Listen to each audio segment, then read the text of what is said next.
Ek is Nick Serfontein van die Sernik groep en ek wil net iets sê oor hierdie baie geraas wat ons hoor, die Trump tariewe en allerlei geraas wat daarmee gepaard gaan. Kyk, as jy kyk na Suid-Afrika se uitvoer ons voer meer as 50% van ons alle produksie voer ons uit.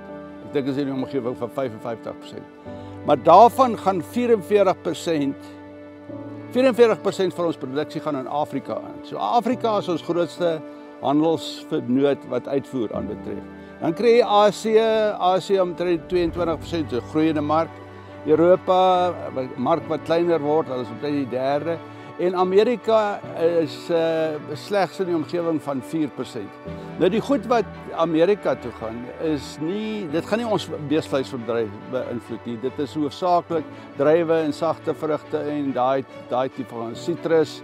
So jy weet wat dis jammer, dit gaan 'n paar ouens seermaak, maar dit gaan nie die beesvleisbedryf beïnvloed nie. So jy weet ek is nie wat my aanbetref jammer vir die landbou, maar dit gaan ons nie veel beïnvloed nie.